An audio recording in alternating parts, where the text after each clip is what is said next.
Hi, I'm Bradley Hughes out at Holly Tree Country Club, just outside of Greenville, South Carolina. You've heard me talk a lot about the 430 path. I'm going to explain the physics of it and why that 430 path helps us hit better shots. So we never swing the club perfectly every time.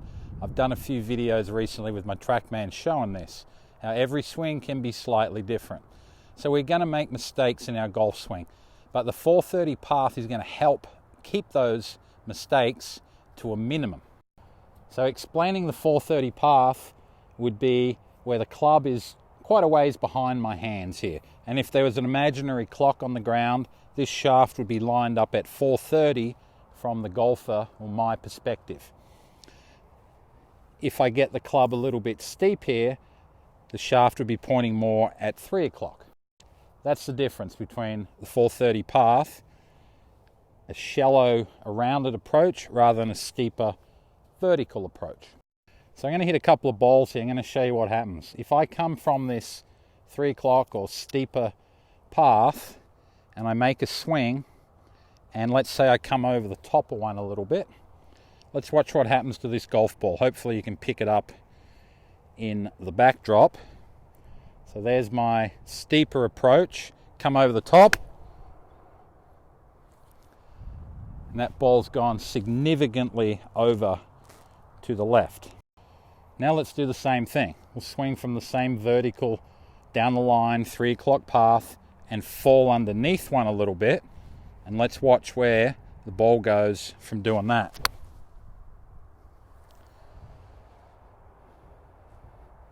There's about a 50-yard gap between those two shots.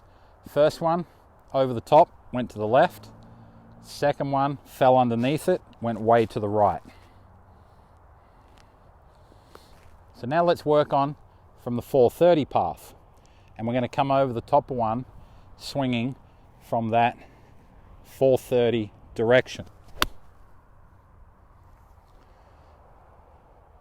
That's gone perfectly straight. Just going a little bit lower than it would normally go. And that's the plan. That's what's going to happen. These shots are only going to change from the 430 path.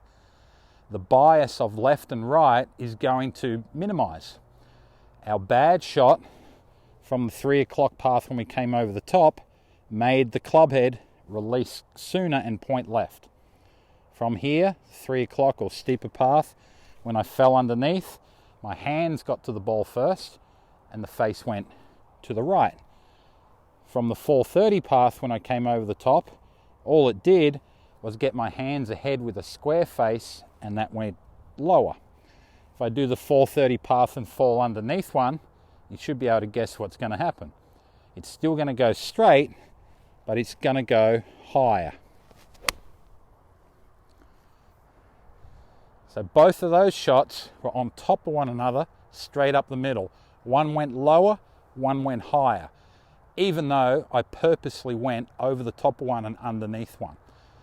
The other two, where I was trying to be perfectly on line, which I would call steep, as I came over the top of one, club head past my hands, pointed left. As I came underneath, club head pointed right because my hand won the race to the ball. So the club face orientation changes. That's why the 430 path and the physics of the left arm and shaft wanting to go straight rather than them straightening back here controls the direction. It keeps that shot straighter. So remember, we're not going to make perfect swings every time, but the 430 path allows our misses to be, instead of 50 yards apart, left and right, still pretty straight, but just on different trajectories.